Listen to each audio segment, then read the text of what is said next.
friends, and welcome back to English Classes Online. My name is Benjamin, and in today's video, we are going to look at the key factors in adverb placement in English sentences.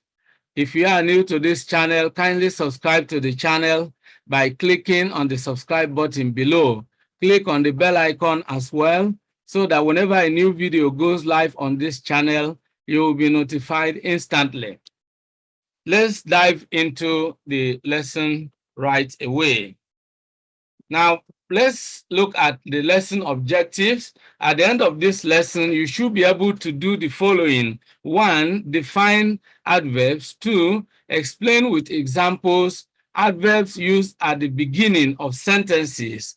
3, explain with examples adverbs used at the middle of sentences. And 4, explain with examples adverbs used at the end of sentences.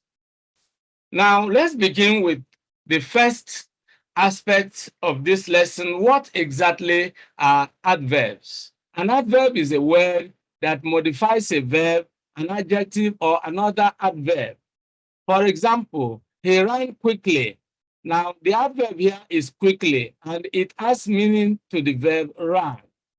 Now, if you simply say he ran, a number of questions can arise. How did he run? When? Where? Why? All right. The adverb quickly is an adverb of manner, so it tells us how he ran. He ran quickly. How did he run? He ran quickly. Another example, the novel is very interesting. The adverb here is very, and it modifies the adjective interesting. Don't forget, an adverb can modify a verb. It can also modify an adjective. It can also modify another adverb. The novel is very interesting. The word very is the adverb telling us to what extent the novel is interesting. If you say the novel is interesting, someone will want to know how much interesting is it. It is very interesting, all right? Then let's take another example and look at how an adverb can modify another adverb. Jack spoke so rudely to his uncle. The adverb here is so, and it modifies another adverb, rudely. If you say Jack spoke rudely to his uncle, someone will want to know to what degree did he speak rudely. He spoke so rudely, all right? That is the extent to which he spoke rudely to his uncle, so rudely, all right? Now, let's begin to look at the various types of adverbs you can use at the beginning of sentences. Then we will look at those you can use at the middle, and those you can use in the middle, and those you can use at the end.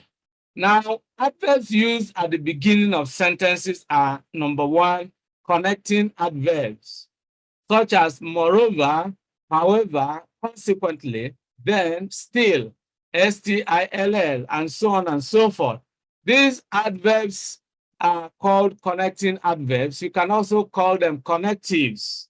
When I teach when I teach about writing skills, I emphasize that these connectives can be used when you move from one paragraph to another, or when you move from an old idea to a new idea. So they are called connective adverbs. For example, you want to talk about cats, and you probably want to tell someone why you don't want to buy cats. You can begin by saying, I don't like cats. Full stop. Moreover, my wife hates them.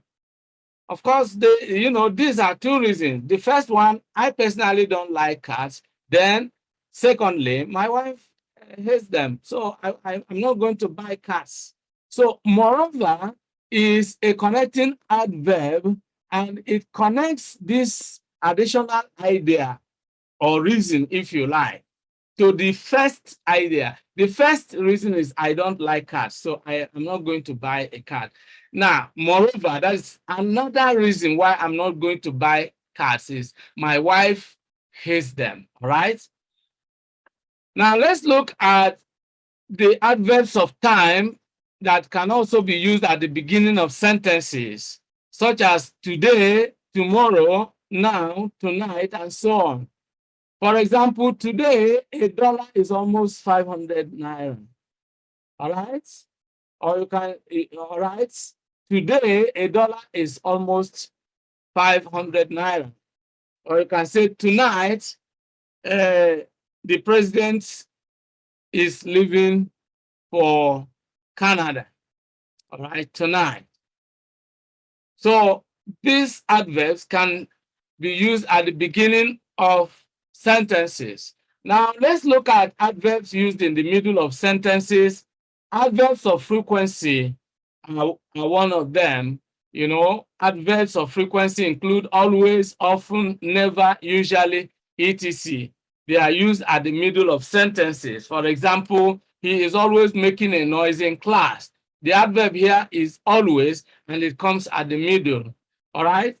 The second type of adverb we can use in the middle of sentences is adverbs of certainty. For example, certainly, definitely, surely, probably, really, and so on. For example, Mary will surely pass all her exams. All right, so these types of adverbs can be used at, in the middle of sentences. Now, adverbs used at the end of sentences include the following. Number one, adverbs of frequency, such as usually, normally, often, frequently, sometimes, occasionally. For example, you can say he visits his aged parents occasionally. Now, the adverb here is occasionally, and it comes at the end of the sentence. Adverbs of place can also be used at the end of sentences, and adverbs of place include somewhere, outside, here, there, everywhere. For example, you can say the disease spread everywhere. All right? You can instruct somebody or order someone and say, come here, or let's go there. I mean, here is an adverb of place, and it can occupy the end of a sentence. And there is also an adverb of place, and you can say, let's go there. There comes at the end of the sentence. We can also use adverbs of manner at the end of sentences. And you know, adverbs of manner always help to answer the question, how? How did something happen? For example, slowly, quickly, silently, carefully. He opened the envelope carefully. Carefully is the adverb of manner, and it occupies the final position. It comes at the end of the sentence. You can tell someone to handle this issue carefully or with care, all right? So you can also use quickly. I mean, go to the bank and cash a check right away or quickly if you like. I mean, these types of adverbs can easily come at the middle of the sentence. Now, we can also have adverbs of time at the end of sentences. Adverbs of time include today, already, last week, this year, tonight, and so on. For example, you can say there is no wind today, or you can say the president is traveling to London tonight. All right? So these are adverbs that you can use at the end of sentences. Now, let's look at rules for using adverbs in these various positions. We have seen that we have certain types of adverbs we can use at the beginning, some we can use in the middle, and some we can use at the end. But then, let's look at some specific rules that govern how we use them in these various positions, beginning with when we use them at the beginning of sentences. Number one, some adverbs used at the beginning of a sentence must be separated by a comma.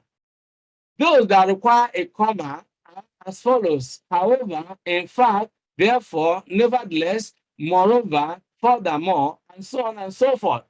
For example, Samson was the strongest man of his time, full stop.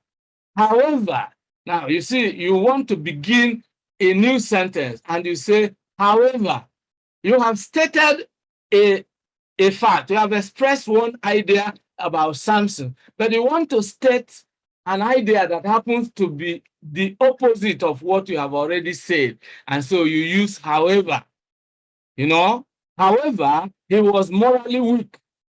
So you are saying that Samson was physically the strongest man of his time. However, you put a comma, he was morally weak.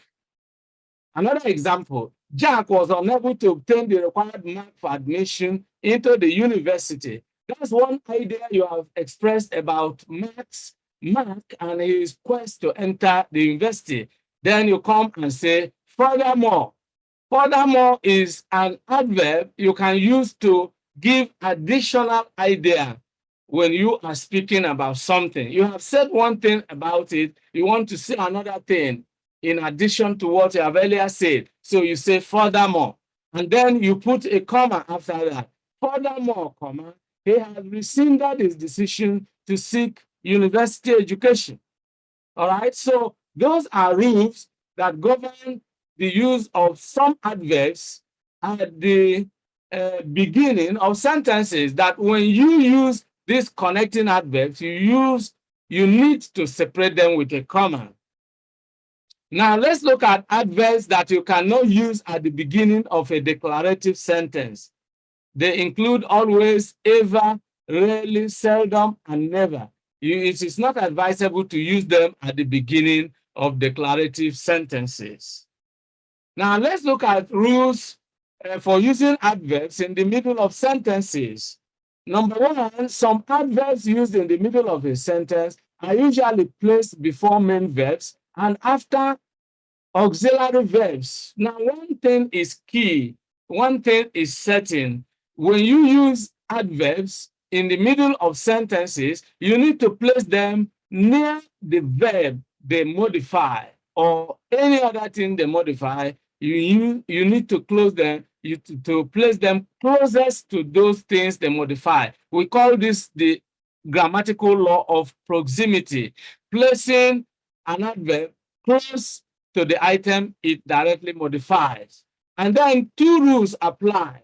When an adverb modifies a main verb, the adverb comes before that main verb.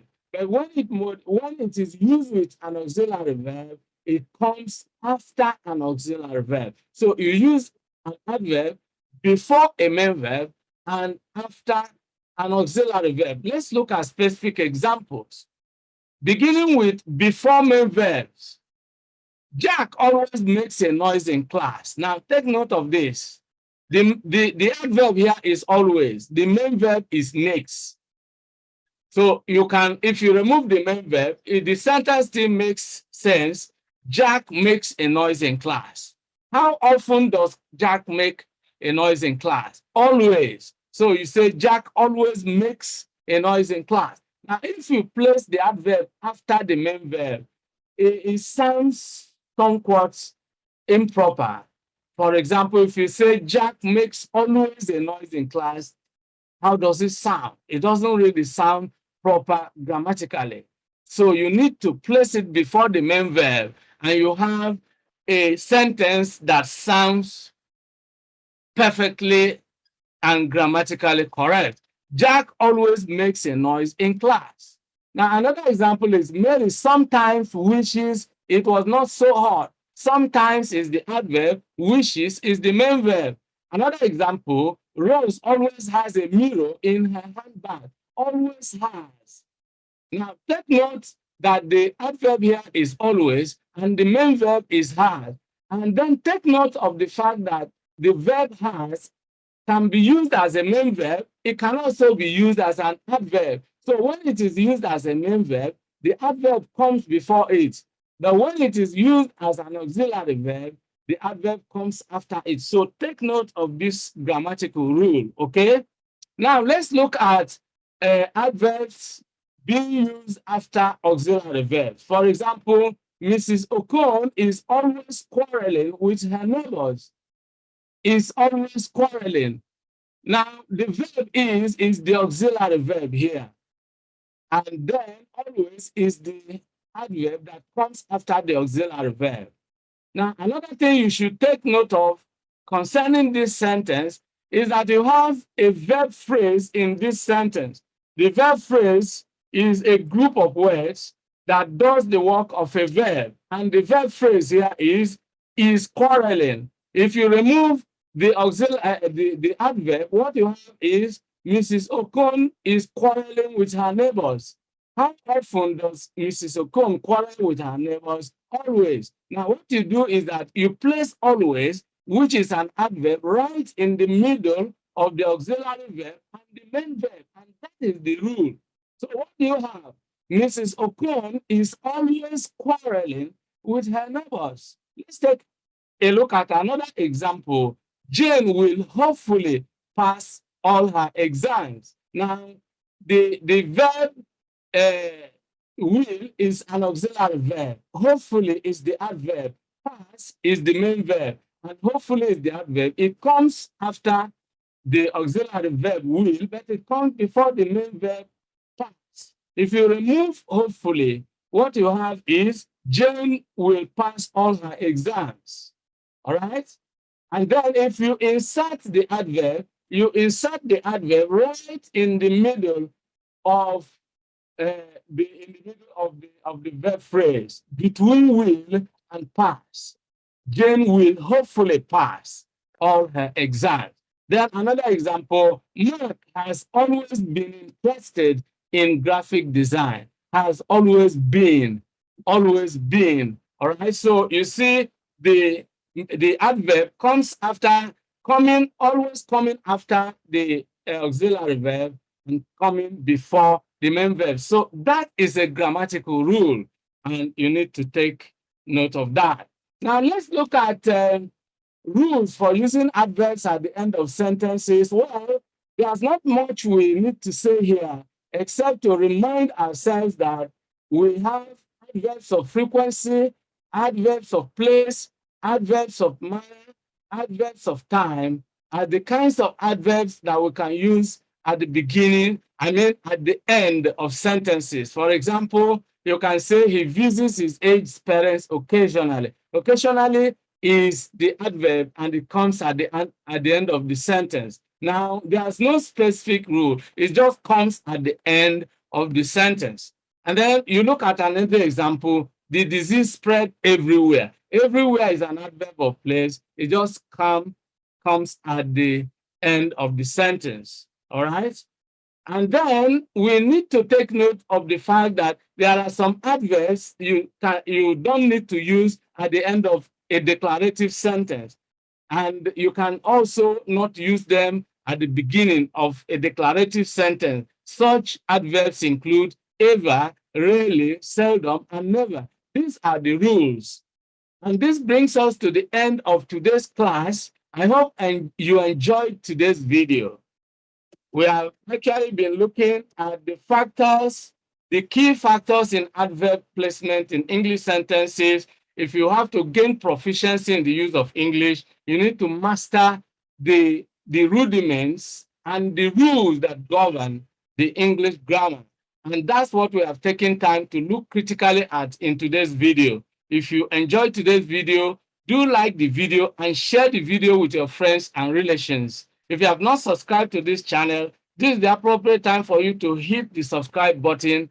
Make sure you click on the bell icon as well, so that whenever a new video goes live on this channel, you will be notified instantly.